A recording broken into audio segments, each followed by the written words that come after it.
Every day, whether it's in our own city or even through social media, we can see how much of an impact racism has in the US and a negative increase it has become. In every aspect of the world, we can notice how bad these words, these actions, and choices people make affect certain ethnic groups. But what is racism, you may ask?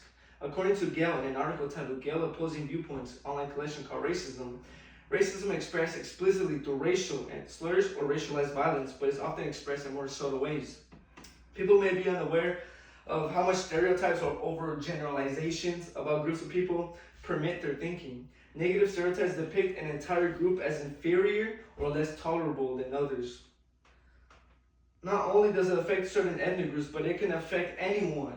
As it also states, people from all racial and ethnic backgrounds can experience and express racism. Historical forces, however, have created conditions in which white people have had broader access to power and wealth than other races, creating social inequities along racial lines. In this speech, I plan on informing you all about the effects of racism that it has on people who are victims and allow some solutions to try to help resolve this problem of racism that segregates groups from one another. My hope is after this presentation, the majority of you, or possibly all of you, will know how much of a negative impact racism has towards people in the US and what can we do to put a stop in this cycle of segregation. In this speech, I plan on discussing a couple of compelling topics that revolve around the effects of racism.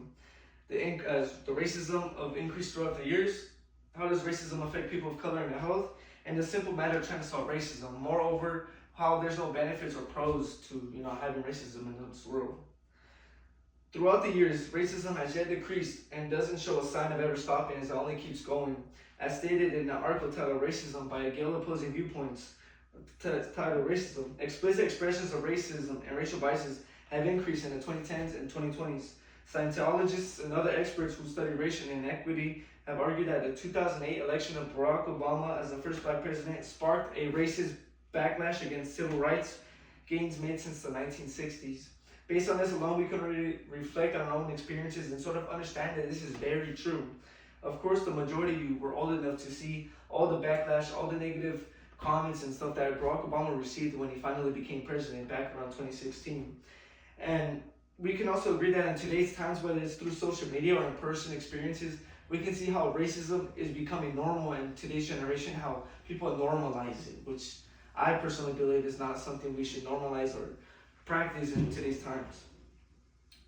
Besides the increase in explicit expressions of racism and racial biases, other troubles revolve around racial discrimination as the number of percentages of hate crimes towards minorities.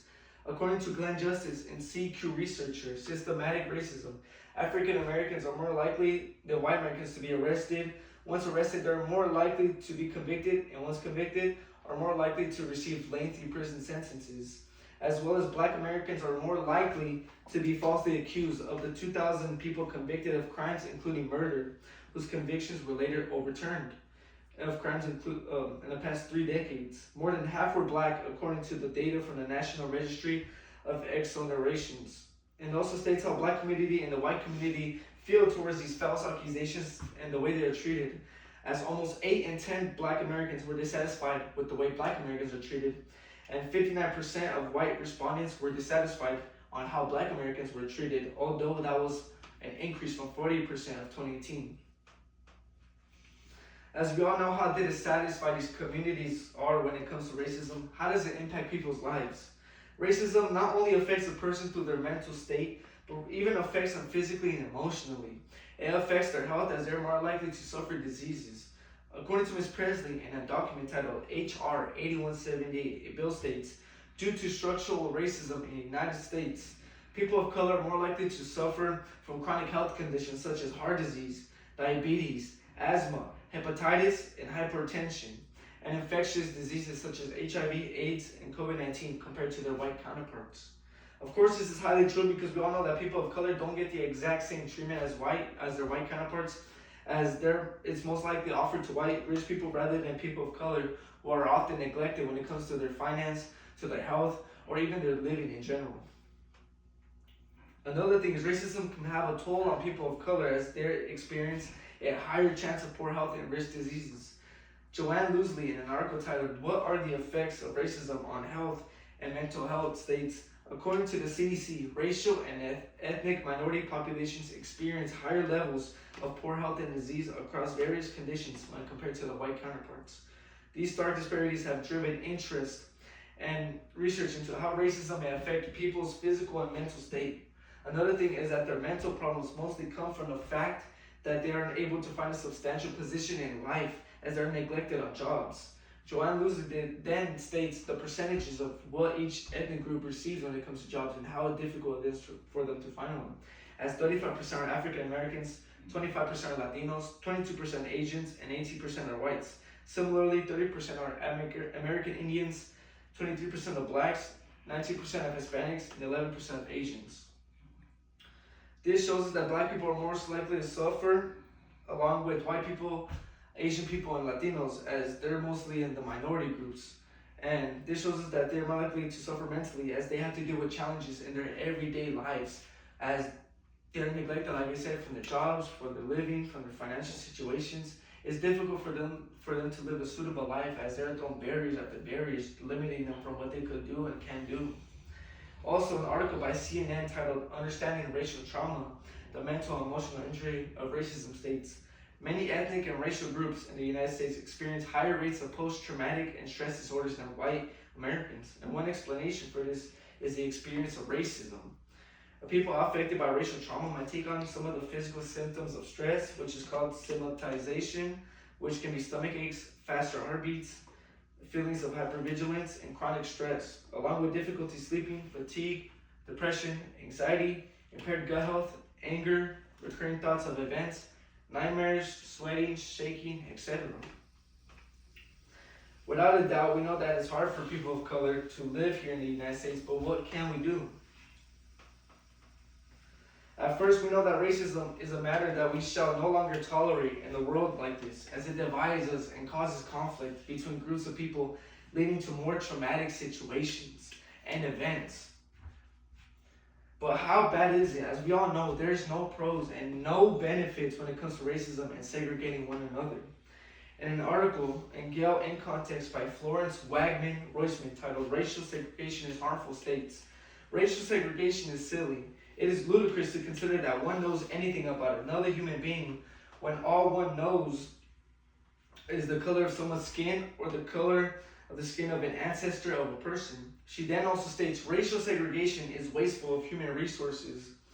On one consequence of racial segregation is that the people who are considered inferior are confined to particular geographic areas where schools, jobs, transportation, recreational and public facilities, and other opportunities are degraded. Among those who are so confined and so deprived of opportunities to develop their full human potential are people who could discover cures for cancer, compose great symphonies, develop computers that do not crash, and make manifold other immense contributions to human good. By cheating people of those opportunities, we cheat ourselves of what those opportunities could produce. Just from this, we can see how there's no point in trying to segregate one another, as we're not hurting them but ourselves. We all matter, and regardless of our color, we can all achieve and create something that can benefit all of us. Racism is something we should take into consideration, and is something that shouldn't even be around today, as it serves no good, but rather causes a toxic world environment for all of us. As Flores then states, racial segregation is wasteful of natural resources. Racial prejudice is a principle causing the abandonment of the cities and the push ever outward to the suburbs and beyond. And the race-driven urban brawl imposes immense costs in new highway development, which, with its destruction of farmland, dangers to biodiversity, increased air pollution, and social costs.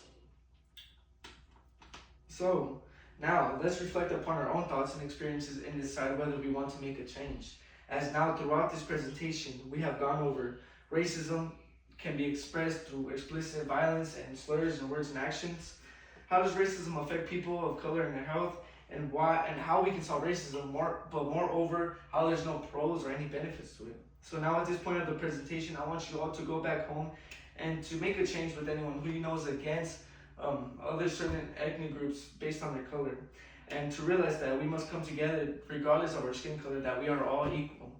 Ultimately, we shall judge one another by their minds and hearts and not by their color and faces. Thank you.